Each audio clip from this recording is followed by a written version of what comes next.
बिहार आर्यभट्ट की धरती है जिन्होंने दुनिया को गणना सिखाई, कौटिल्य की धरती है जिन्होंने अर्थशास्त्र सिखाया, और इसी धरती पर एक शख्स ऐसे भी हैं जो राजनीति में हर किस्म के गुणा भाग, हर तरह के समीकरण को न सिर्फ बुन चुके हैं बल्कि सुलझा भी चुके हैं। एक ऐसी हस्ती जो इस चुनाव से बतौर राजनेता अपना डेब्यू करने वाले हैं, जिनकी चर्चा न सिर्फ बिहार के गांव कूचे बल्कि देश के तमाम राज्यों में है।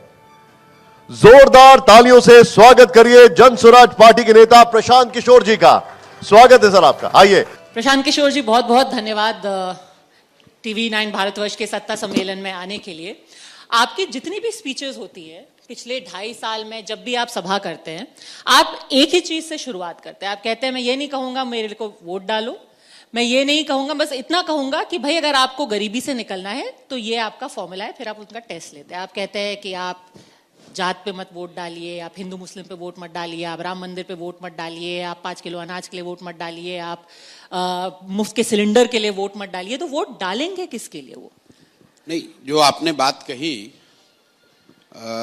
सिर्फ बिहार में ही नहीं, जनरली लोकतंत्र से जो लोग जुड़े हुए हैं पूरे देश में, बहुत इंटेलिजेंट लोग भी अपना ज़्यादा समय इस बात पर लगाते हैं कि वोट किसको दिया जाए, जबकि मेरी अपनी समझ ये है कि वोट किसको दिया जाए इससे ज़्यादा महत्वपूर्ण है कि वोट किस बात के लिए दिया जाए। और उसी बात को मैं गांव देहात की भाषा में लोगों को समझाता हूं कि बिहार में आपने अपने जीवन में जिसको भी वोट दिया, तो जिस चीज के लिए आपने वोट दिया हो, चाहे आपने वोट लालू जी को दिया, नीतीश को दिया, मोदी को दिया, कांग्रेस को दिया, जिस चीज के लिए भी आपने वोट दिया वो चीज कहीं ना कहीं आपको मिली है। ये लोगों का पहला होता है कि वोट किसको दिया जाए, किस पर भरोसा किया जाए। लोकतंत्र में इतनी अच्छी व्यवस्था है कि आपको भरोसा करने की जरूरत ही नहीं है। आप अपना विषय ठीक चुन लीजिए और जो उस समय में अच्छा, समय काल में अच्छा लगे उसको वोट दे दीजिए। ज्यादातर संभावना है कि वो काम आपका हो जाएगा। और मैं बिहार के नजरिए से गिनवाता हूं कि भाई अगर आपने 5 किलो अनाज के लिए वोट दिया है मोदी जी को, तो बिहार में चाहे किसी की सत्ता हो, बिहार में चाहे जितना भी भ्रष्टाचार हो, 4 किलो अनाज तो मिल रहा है। 1 किलो चोरी होता है, भ्रष्टाचार की भेंट चढ़ता है, लेकिन लोगों को 4 किलो अनाज मिल रहा है। लोगों ने यहां पर लालू जी को वोट दिया। लालू जी के लोग यहां आएंगे, कहेंगे कि हमको लालू जी ने यहां गरीबों को सम्मान दिया, आवाज दिया। तो मैं तो मन से उनका विरोधी होने के, राजनीतिक विरोधी होने के बाद भी कहता हूं कि भाई लालू जी को अगर आपने गरीबों के, वंचितों के आवाज और सम्मान के लिए वोट दिया, तो लालू जी की राज में गरीबों को सम्मान और आवाज मिली। बिहार की राजनीति को जो समझते हैं वो जानते हैं इस बात को। भले ही ये अलग बात है कि जिन वर्गों को लालू जी ने आवाज दिया उनको पढ़ाई की व्यवस्था नहीं की, उनके लिए पूंजी जमीन की व्यवस्था नहीं की, उनको रोजी रोजगार नहीं दिया, लेकिन आवाज तो जरूर दिया। इसी तरह लोगों ने अगर नीतीश कुमार को वोट दिया बिजली के लिए कि बिहार में बिजली, पानी, सड़क की स्थिति सुधरनी चाहिए, तो बिहार में चाहे जो स्थिति हो, जब नीतीश जी 2005 में मुख्यमंत्री बने तो भी बिहार देश का सबसे गरीब और पिछड़ा राज्य था, और आज भी देश का सबसे गरीब और पिछड़ा राज्य है। लेकिन बिहार में घर घर बिजली आ गई क्योंकि लोगों ने बिजली के लिए वोट दिया, लोगों ने सिलेंडर के लिए वोट दिया, तो इसी बिहार में घर घर सिलेंडर बंट गया। लोगों ने मोदी जी का भाषण सुन के वोट दिया कि मोदी जी ने गुजरात में बड़ा विकास किया है, तो भाई गुजरात में विकास हो रहा है, जितना पहले हो रहा था उससे तेजी से हो रहा है। और बिहार से बच्चे जो पहले पंजाब जाते थे, हरियाणा जाते थे मजदूरी करने, अब वो लड़के जा रहे हैं गुजरात में मजदूरी करने। ये आपको क्या बताता है कि वोट आपने चाहे लालू को दिया, नीतीश को दिया, मोदी को दिया, जिस काम के लिए भी दिया वो चीज कम या ज्यादा हुआ है। अगर पूरे राज्य में लोगों ने अयोध्या में मंदिर बनाने के लिए वोट दिया तो मंदिर बन गया। बिहार के गांव की स्थिति चाहे कुछ भी हो, यहां पर फैक्ट्री लगे ना लगे, हम लोग के वोट की ताकत से अयोध्या में मंदिर बन गया। और साथ में मैं लोगों से यह भी पूछता हूं कि आप बताओ कि क्या आपने कभी किसी भी नेता को अपने बच्चों के पढ़ाई रोजगार के लिए वोट दिया है? तो आज तक 2.5-3 वर्ष के मेरे अपने जर्नी में बिहार में किसी व्यक्ति ने नहीं कहा है कि हमने अपने बच्चों के पढ़ाई रोजगार के लिए वोट दिया है। तो मैं ये बता रहा हूं कि भाई जिस चीज के लिए वोट दिए वो मिला, जिस चीज के लिए वोट नहीं दे रहे हो नहीं मिल रहा है।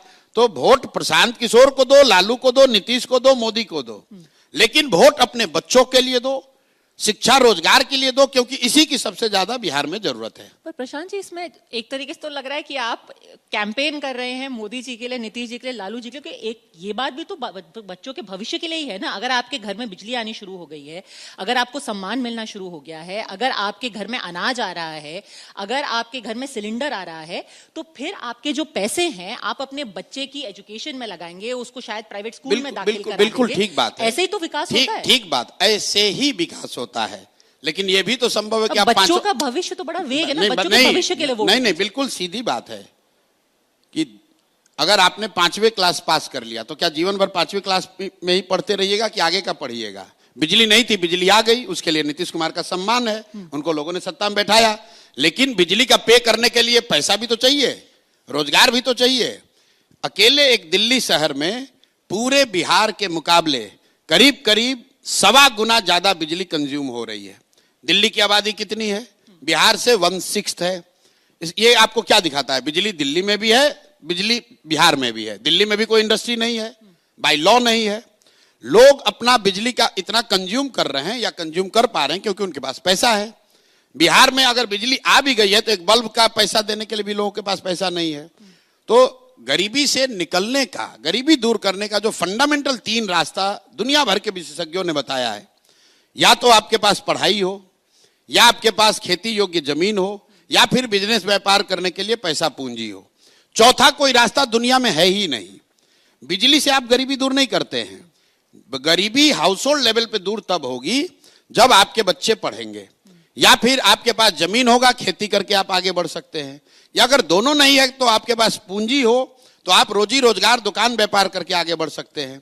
तो बिहार में 2/3 से ज्यादा परिवार के पास ये तीनों में तीनों चीज नहीं है। पढ़ने की व्यवस्था नहीं है यहां लोगों के पास, और खेती का आलम यह है कि 30-35 बरस से सामाजिक न्याय और समाजवाद की राजनीति होने के बाद बिहार में 60%, यह आंकड़ा याद रखिए, टू बी प्रिसाइज 57% लोग भूमिहीन हैं।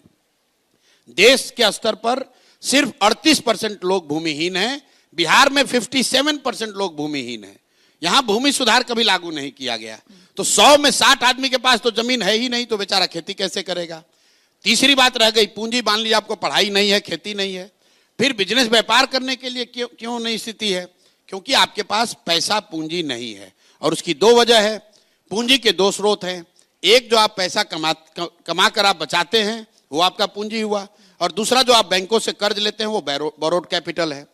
तो यहां चूंकि पर कैपिटा इनकम इतना कम है कि लोग करीब करीब 100 में 80 आदमी दिन का 100 रुपया नहीं कमा रहा है, तो बेचारा वो बचाएगा क्या और पूंजी कहां से लाएगा?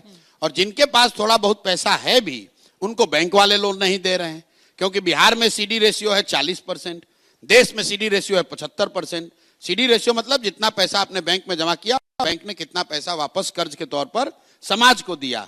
तो बिहार के लोगों ने पिछले वर्ष जमा किया 4.25 लाख करोड़, और बैंकों ने सिर्फ कर्ज दिया 1,61,000 करोड़। बाकी पैसा उन्होंने भेज दिया गुजरात, तेलंगाना, आंध्र प्रदेश, महाराष्ट्र।